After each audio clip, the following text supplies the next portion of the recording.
until Jalen Hurts can prove to be accurate, it's tough. I mean, I think he was like 56 or he was between 56 or 65 percent completion percentage, and I don't think it was high as 65 because that's like mid-level in the NFL.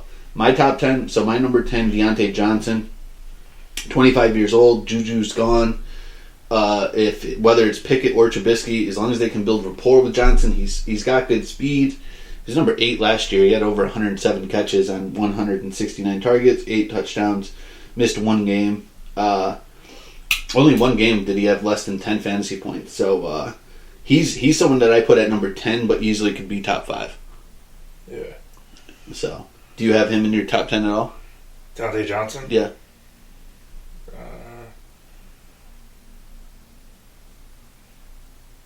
Deante Johnson. Yeah. Gotcha. Number 9, I put... So I'm going to surprise people with a couple of mine. So number 9, I put Michael Pittman Jr. 88 catches on 129 targets. He's like a Mike Evans kind of player. Now he's got a good, probably Hall of Fame quarterback in Matt Ryan, who's much better than Carson Wentz because he's going to have plenty of time to throw. That's the thing. Matt Ryan had 0 time to throw in Atlanta. Now you put him against arguably what's the best offensive line in the league. So you give him time to throw. He's going to find Pittman. T.Y. Hilton's still unsigned. They have Alec Pierce, who's probably going to be the number 2 wide receiver. But listen, I'm big on Pittman this year. Give me a lot of Michael Pittman.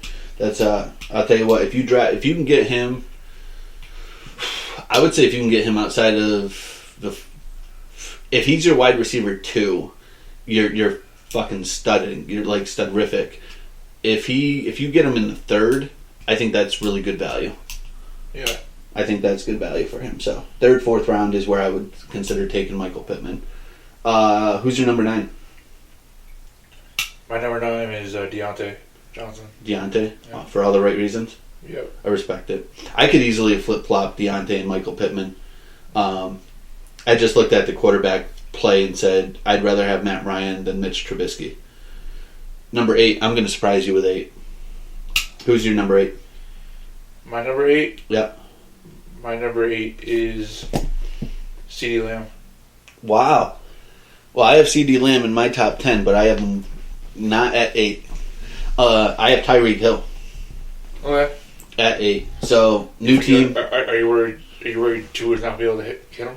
Not just that. So I got a lot of facts. I can't say too much because I had things about Tua because I have him in the top 10. So yeah, that's true. Here's my reasoning behind Tyreek Hill at number 8.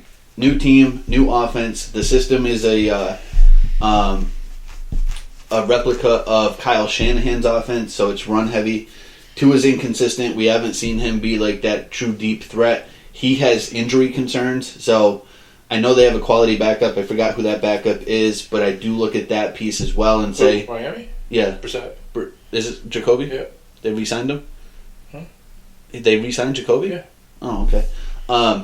So I look at that and say, like, this is a guy that's not going to play a full 17 games. Tua.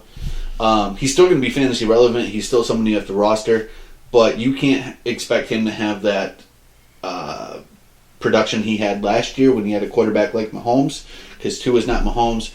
Add in Jalen Waddle, which KC did not have. They didn't have a comparable Jalen Waddle as a number 2. They didn't even have a Cedric Wilson as a capable... Like, if you ask me, Cedric Wilson or Mecole Hardman, who would I take? Cedric Wilson. Yeah. So, again, they had Travis Kelce, Tyreek Hill. You put Hill with all those other weapons over in Miami. He's going to have some slow production. I would say end of 2nd round, early 3rd round would be a steal. I'm not taking him in round 1. So there will be some homers that take him because they'll expect him to have that same production, and you'll all be high because he just doesn't have Mahomes behind center. So who do you got at number 8? I just told you. CD. Who you got at number 7? You probably won't. DK Metcalf. I don't even have DK in my top 10. Well, I don't think Lockett's going to be that. I don't think Lockett's going to do that. Well, him and Wilson had a freaking chemistry. Well, first of all, Russ is like one of the best deep passers in the game. That would be... So the reason that I don't have DK in my top 10 is he's a yardage receiver. And what I mean by that is when I think of guys in my top 10, I think of volume catcher passes. Like Devonte Adams would get 12 targets a game, 9 catches. DK is going to get you 5-6 targets, 4 catches. Because there would be games where he would have 4 catches for 60 yards, get you 10 points, and then he would have games where he'd get you 6 catches, 90 yards, 2 touchdowns. So it would be boom or bust. Plus you add in, as I read this morning, they are still... Pete Carroll's still sold that Geno Smith is in the lead to take that starting job over Drew Lock. Yeah. And I don't know what bong Pete Carroll is hitting it from, but like I would rather Drew Lock. It would be hard for me to take the Seattle wide receiver with the quarterbacks that they have. Now again, value. I'm not reaching on DK in the first. I'm probably not taking DK in the second. But if he falls to the fourth or I would say probably more towards the fifth. If he falls there, that would be a steal. Yeah. You know, depending on what you could get. But I would not touch him in probably the first, depending on how your drafts fall in the top 3 rounds. My number 7 is Devonte Adams. New team, a lot of weapons on the offense. You had Waller, you got Renfro. The chemistry is there with Carr from Fresno, but it's not the same offense. Josh McDaniels' offense is super complicated. If you think back to McDaniels when he was a head coach for Denver, even Demaryius Thomas didn't pick up that offense right away, and he was like believed to be one of the smartest receivers in the game. You look at like guys that still can't pick up the offense, even from like the days in New England and all the wide receivers that struggled going into there. So you add in him again. Derek Carr's not Aaron Rodgers. He's still going to be like the top wide receiver off the board, or one of the top wide receivers off the board. But he's not going to give you that 20+ point per game, which is what he gave you last year in Green Bay. He's not going to catch. So last year he caught 123 balls. I don't see him catching that. He'll probably maybe call 100. If you can get him between picks 16 through 25, I think that's pretty good value. But I got him at number 7. Number 6, who you got? Number 6, I have Tyreek Hill. I don't have him. Granted, if he was still with Kansas City, he would be higher, obviously. Because Mahomes loves him and Kelsey, but Miami, it's going to be tough with Waddle, Gesicki. You got Edmonds, the running back. It's going to be interesting to see what he does in Miami. Right on. Number 6 for me, Debo Samuel. I could have moved. Debo is a wild card. You could make a case for Debo at 3, but Jimmy G's got to be his quarterback. Mm-hmm. If it's Trey Lance, I worry. Last year's production was a lot because of Jimmy G at the quarterback helm. Oh, shit. You didn't put him in? I didn't have Debo in my top 10. Oh, shit, man. But my top 5 are like... Yeah. Top 5 is like... I mean, you'll probably... But you can't really... My top 5, so... I can't believe I forgot about Debo. Well. Yeah. Okay, so that's a surprise. Not in the top 10. Yeah, that's a real surprise. I think if it's Jimmy G as his quarterback, he's easily top 10, probably top 5. And I think that they keep Jimmy G as of right now. I don't think they're sold 100% on Trey Lance. If it's Trey, for his shoulder to heal first. Yeah, but if it's Trey Lance, I don't know if Debo will be top 10.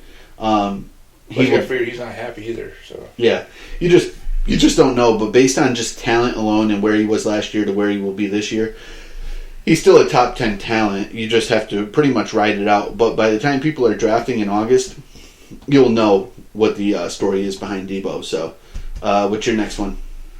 Number 5? Yep. Number 5 is Devonte Adams. Devonte Adams at 5? Yep. Number 5 for me is CeeDee Lamb. Listen, he could. CD, don't be surprised if he's the top wide receiver in this year. He's going to reap the benefits of the 103 targets that Amari Cooper had in 22. So Lamb had, paint a picture. CD had 120 targets in 2022. Amari Cooper had 103. Those 103 targets now have to be dispersed between Michael Gallup, Dalton Schultz, CD Lamb. So even if you break that down into thirds, you're now saying CD Lamb's going to probably get 150 plus targets this year. So he's easily going to break 100 receptions if he can stay healthy. He's someone that's probably going to have 1,400 yards. Michael Gallup returning, Dalton Schultz. But other than that, there's really not much there. So I like CD Lamb. I think he's a second round all day. And if you can nab him late second round, early third, like that's nothing more than a steal. So that means our top four, well, probably not in the same order, but we want to have the same wide receivers at the top four. I hope so. I would probably say we're probably together on if that. We don't have the top same, probably won't be the same order. Yep. I'm sure number one's the same, but 2, 3, 4 probably aren't in the same order. So. All right. So who you got next? Number 4. Number 4, I have Diggs. Stefan Diggs. Diggs. So we're both. So I'm troubling what you're raking there because that's also where I have Diggs. So I said he's Allen's favorite target. He's gonna have another good season, especially the way Josh Allen looks now in the off season. Diggs better start running faster. Yeah, I think this. I know they love Gabe Davis. They got Dawson Knox. He's still got Sanders. Still got. Did they re-sign Sanders? I think they re-signed him. I don't think they re-signed him. I could be wrong. Double check my work. But he's definitely the best wide receiver in that division. He's got the best QB in that division to find him the ball. He definitely regressed from 21 to 20, but I think he'll bounce back. I'm gonna say he gets a 100-catch season, over 10 touchdowns, 2022. This is a guy minus 2 games, one being that New England weather game.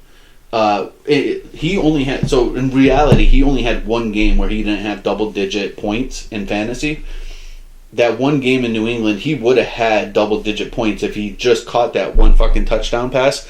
Josh Allen laid a dime into him in that windy game, and he just dropped it. Sanders is a free agent, but I didn't realize he was 35 years old. Yeah. Fuck, man. I remember when the Pats were interested in him way back before he even went to Pittsburgh. But yeah, they're really high on Gabriel Davis and Isaiah McKenzie. And both performed extremely well in the playoffs last year.